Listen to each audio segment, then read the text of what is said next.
نعمتیں بانٹتا سمت وہ ذیشان گیا۔ ہمارے درمیان شعبہ علوم اسلامی کے ایک اور استاد اور ہمارے سینئر استاد ہیں جامعہ کراچی کے، پروفیسر ڈاکٹر شکیل صدیقی صاحب موجود ہیں۔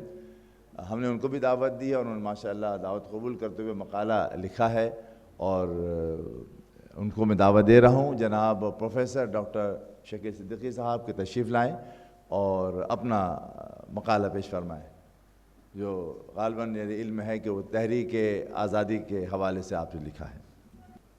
الحمدللہ رب العالمین والصلاة والسلام علی رسولہ الکریم وعلی آلہ واصحابہ اجمعین۔ محترم صدر مجلس پروفیسر ڈاکٹر سید عارف کمال صاحب،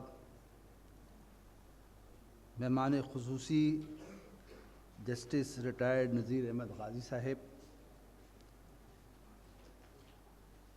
علماء کرام، حاضرین مجلس،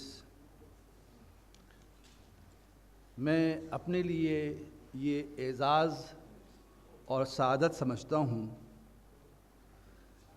کہ آج امام احمد رضا کانفرنس جو 32ویں کانفرنس ہے، جو اعلیٰ حضرت کے 93ویں یوم وصال کے موقع پر منعقد کی جا رہی ہے،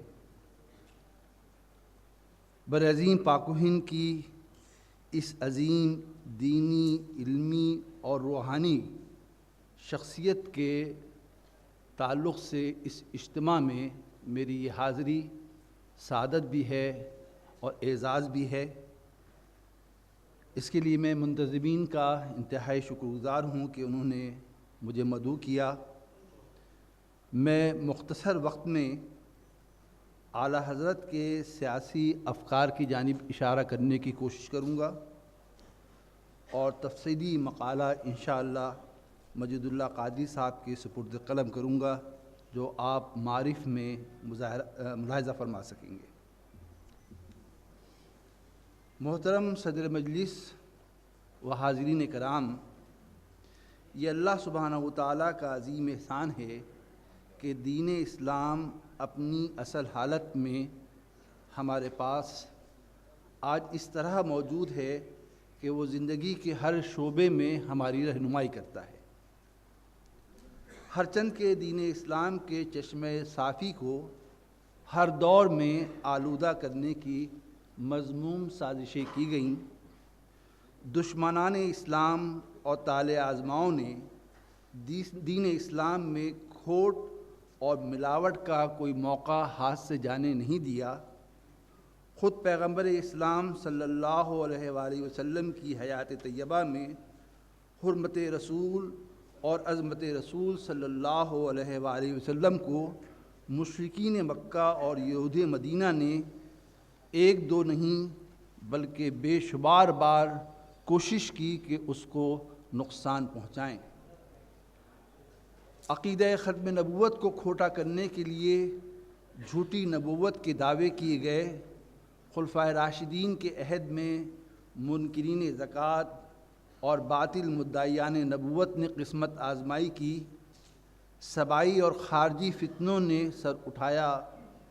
ابتدائی 3-4 صدیوں تک وہ شکست خوردہ عناصر جو میدان جہاد میں مسلمانوں کی شمشیروں کے مقابلے میں اپنے تخت و تاج ہار چکے تھے، انہوں نے مجوسی عقائد اور یونانی فلاسفہ کی موشگافیوں کے ذریعے دین اسلام کو خراب کرنے کی کوشش کی۔ دین اسلام کی حقانیت، اس کی صداقت اور اس کی عظمت و رحمت کو مجروح کرنے کی ایک طویل تاریخ ہے۔ میں اس کی تفصیل میں جانے کے بجائے برعظیم پاک و ہند میں اسلام پر گزرنے والی سرگزشت کی جانب اشارہ کروں گا، اور آج کے علم الکلام اور آج کے دور جدید کے تصورات و اصطلاحات کی زبان میں کوشش کروں گا کہ اعلیٰ حضرت کے سیاسی افکار سے ہم آگہی حاصل کرنے کی کوشش کریں۔ صدر مجلس و حاضرین محترم، لبرلزم، آزاد پسندی کا نام آپ نے یقیناً سنا ہوگا۔ آپ پلورلزم یا پلورلسٹک سوسائٹی، جس کو اردو میں تکثیریت کہتے ہیں یا تکثیری معاشرہ کہتے ہیں، اس سے بھی واقف ہوں گے۔ اور ماڈرنزم یعنی جدیدیت اور روشن خیالی کا نام تو یہ کل کی بات ہے، بلکہ آج کی بات ہے کہ ہم اس کو بھی سنتے رہے ہیں۔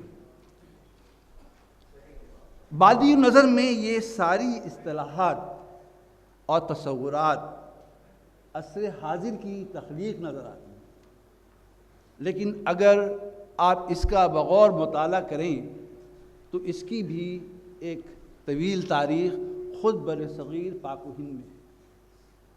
جب مغل بادشاہ اکبر نے صلح کل کی پالیسی اختیار کی اور صلح کل کی پالیسی کے نتیجے میں تمام ادیان کا مجموعہ دین الہی کی صورت میں پیش کیا، تو اس کا مقصود بھی یہ تھا کہ ایک لبرل اور ایک آزاد اور ایک تکثیری معاشرت بر صغیر میں پیدا کی جائے۔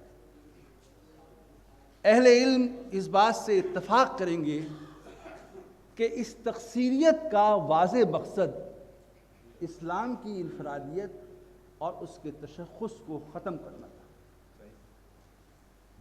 لیکن میں اس کی مزید تفصیلات میں نہیں جاؤں گا، لیکن میں یہاں یہ بات کہوں گا کہ الحمدللہ برعظیم پاک و ہند میں اور اسلامی مملکت پاکستان میں آج دین اسلام جس اصل حالت میں موجود اور قائم ہے، اس میں اعلیٰ حضرت امام احمد رضا خان بریلوی کی خدمات اور ان کی علمی اور دینی بصیرت کا بڑا دخل ہے۔ حاضرین مجلس، میں یہاں اس بات کی جانب بھی اشارہ کروں گا کہ امام احمد رضا خان محدث بریلوی نے اپنی علم و بصیرت سے دین اسلام کو اس خطے میں زندہ رکھا۔ آج اگر اسلام اس خطے میں قائم ہے تو ان تمام گمراہیوں کا مقابلہ کرنے کی صورت میں ہمارے اسلاف کی خدمات کا نتیجہ ہے۔ اعلیٰ حضرت کے تجدیدی کارنامے، یعنی دین کو بچانے، دین کو زندہ رکھنے کے حوالے سے اس کی مختلف جہتیں ہیں، اور ان جہتوں کا ایک عکس اس بینر میں آپ ملاحظہ فرما سکتے ہیں، جس میں 50 سے زائد علوم پر اعلیٰ حضرت نے اپنا قلم اٹھایا، اپنے مطالعے سے اس سے پورے اس خطے کو منور فرمایا۔ میں اعلیٰ حضرت کے سیاسی افکار پر اپنی گفتگو محدود رکھوں گا اور یہ چاہوں گا کہ چند حوالے آپ کی خدمت میں پیش کروں جس سے اعلیٰ حضرت کی سیاسی فکر اور سیاسی بصیرت جو ہے وہ آپ کے سامنے نمایاں ہو کر سامنے آ سکے۔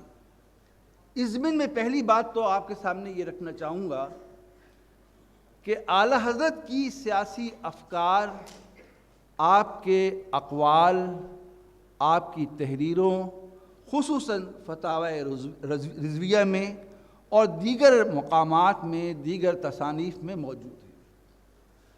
آپ نے جو معیشت و معاشرت سے متعلق اصول بیان کیے، جو ان کی تشریح فرمائی، اس میں بھی سیاسی افکار کا ذکر کثرت سے موجود ہے۔ میں چند مثالوں کے ذریعے اعلیٰ حضرت کی سیاسی فکر کو اگر بیان کرنا چاہوں تو اس طرح بیان کروں گا کہ سیاسی افکار و نظریات کا پہلا اصول اقتدار اعلیٰ ہے، ساورنٹی ہے۔ ساورنٹی کے حوالے سے اعلیٰ حضرت کا ایک قول آپ کی تعلیمات میں جو مجھے ملتا ہے وہ یہ ہے کہ آپ نے فرمایا خدا کے علاوہ کسی اور کو سجدہ جائز نہیں۔ سجدہ کیا ہے؟ سجدہ اپنے وجود کو خدا کے سامنے جھکانے، اپنی پیشانی کو زمین پر ٹیکنے کا نام ہے۔ ظاہر میں سجدے کا یہی مفہوم ہے، اور ہم جیسے کم علم لوگ اس کا یہی مفہوم لیتے ہیں، لیکن سجدے سے متعلق اعلیٰ حضرت کا یہ قول اتنا محدود نہیں ہے اور نہ اتنا محدود سمجھنا چاہیے جیسا کہ ہم سمجھتے ہیں۔ میری ناقص رائے میں اعلیٰ حضرت جیسی دینی، علمی اور روحانی شخصیت کے پیش نظر سجدے کا جو حقیقی مفہوم ہو سکتا ہے وہ یہ ہے کہ عبادت میں، سیاست میں، معیشت و معاشرت میں حاکمیت اللہ کی ہے، اور وہی رب الناس ہے، وہی ملک الناس ہے، وہی الہ الناس ہے۔ وہ انسانوں کا رب ہے اور پروردگار ہے، حقیقی بادشاہ ہے اور معبود برحق ہے۔ حاکمیت، بادشاہت اسی کی ہے، اسی کا قانون سب پر مقتدر ہے، اس لیے سجدہ بھی اسی کو زیبا ہے، اسی لیے سجدہ بھی اسی کو کرنا چاہیے جس کا حکم چلتا ہو، جو مالک ہو، جو خالق ہو، جو آقا ہو۔ یہی وجہ ہے کہ اعلیٰ حضرت نے یہ فرمایا کہ سجدہ کسی اور کو نہیں کیا جا سکتا۔ یہ سیاست اور سیاسی فکر کا وہ اصول ہے جسے اعلیٰ حضرت نے انتہائی نفیس پیرائے میں، انتہائی لطیف پیرائے میں بیان کر کے اس بہت بڑے مسئلے کو حل کیا ہے جو فی الحقیقت سیاست کا اولین موضوع ہے۔ آج انسانیت جن مشکلات سے دوچار ہے، آج انسانیت کو جو چیلنجز درپیش ہیں، اس کا سب سے بڑا مسئلہ اقتدار اعلیٰ کا ہے۔ اقتدار اعلیٰ کس کو حاصل ہونا چاہیے؟ عوام کو حاصل ہونا چاہیے، پارلیمنٹ کو حاصل ہونا چاہیے، یا دستور کو حاصل ہونا چاہیے؟ اعلیٰ حضرت نے یہ مسئلہ حل کر دیا اس سجدے کے تناسب سے، اس سجدے کے حوالے سے کہ اقتدار اعلیٰ صرف اور صرف اللہ کی ذات کو حاصل ہے۔ حاضرین مجلس، ہم اور آپ یہ بات بخوبی جانتے ہیں کہ سنت رسول صلی اللہ علیہ وآلہ وسلم شریعت کا دوسرا ماخذ ہے، اسلامی سیاسی فکر کا دوسرا منبع اور سرچشمہ ہے۔ سنت رسول صلی اللہ علیہ وآلہ وسلم اور عشق رسول صلی اللہ علیہ وآلہ وسلم تو اعلیٰ حضرت کی تعلیم اور سیرت و کردار کا محور و مرکز رہا ہے۔ آپ کی پوری زندگی اسی جذبے سے سرشار اور آراستہ اور پیراستہ نظر آتی ہے۔ اعلیٰ حضرت نے نبوت و رسالت کے حوالے سے جو ارشادات فرمائے ہیں، اس کا ایک نقطہ عقیدہ ختم نبوت بھی ہے۔ عقیدہ ختم نبوت کی روح کیا ہے؟ عقیدہ ختم نبوت کی روح یہ ہے کہ آخری نبی محمد صلی اللہ علیہ وآلہ وسلم ہے۔ آخری پیغام محمد مصطفیٰ صلی اللہ علیہ وآلہ وسلم کا پیغام ہے۔ آخری منشور اور آخری قانون بھی وہی ہے جو پیغمبر اسلام صلی اللہ علیہ وآلہ وسلم نے دیا ہے۔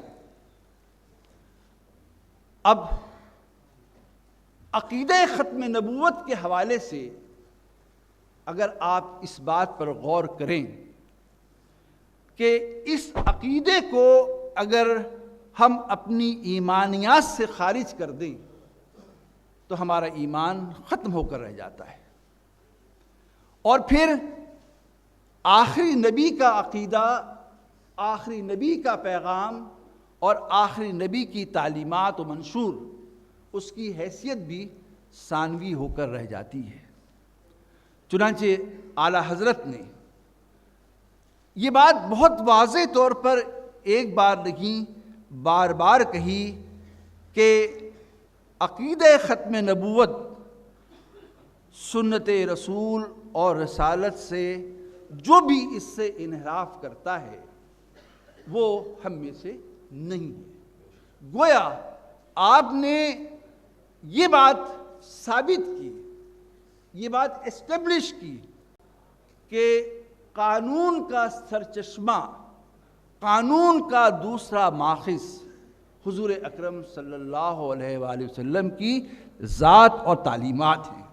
چنانچہ اعلیٰ حضرت نے احمدیوں اور ان کی جماعت کے دعوی نبوت کو 1905 میں باطل قرار دیا، اور نہ صرف یہ کہ رسالت و نبوت کے عقیدے کا دفاع کیا، بلکہ عقیدہ ختم نبوت کی روشنی میں یہ بات پیش کی کہ اسلامی سیاسی فکر کی دوسری بنیاد، اس کا دوسرا سورس، اس کا دوسرا ماخذ حضور اکرم صلی اللہ علیہ وسلم کی سنت ہے۔ آپ کا پیغام پیغام مصطفیٰ ہے، آپ کا منشور منشور مصطفیٰ صلی اللہ علیہ وسلم۔ اور آج اگر سیاسی مسائل کا کوئی حل نکالا جا سکتا ہے تو وہ حضور اکرم صلی اللہ علیہ وآلہ وسلم کی تعلیمات کی روشنی میں نکالا جا سکتا ہے، اور اس وقت تک یہ ممکن نہیں ہے جب تک کہ عقیدہ ختم نبوت کو ہم تسلیم نہ کر لیں۔ حاضرین مجلس، عقیدہ ختم نبوت کے حوالے سے یہاں ایک چھوٹا سا تذکرہ اور بھی کرتا چلوں، اور وہ یہ ہے کہ آج کے دور میں بھی جب کہ میڈیا کا زمانہ ہے اور ہر چیز کھلی اور روشن کتاب کی مانند ہے، ہم دیکھتے ہیں کہ مختلف اطراف سے توہین رسالت کے اقدامات ہو رہے ہیں، اور اس توہین رسالت کی اصل غرض و غایت پر بھی ہمیں توجہ رکھنے کی ضرورت ہے۔ اور وہ کیا مقصد ہے؟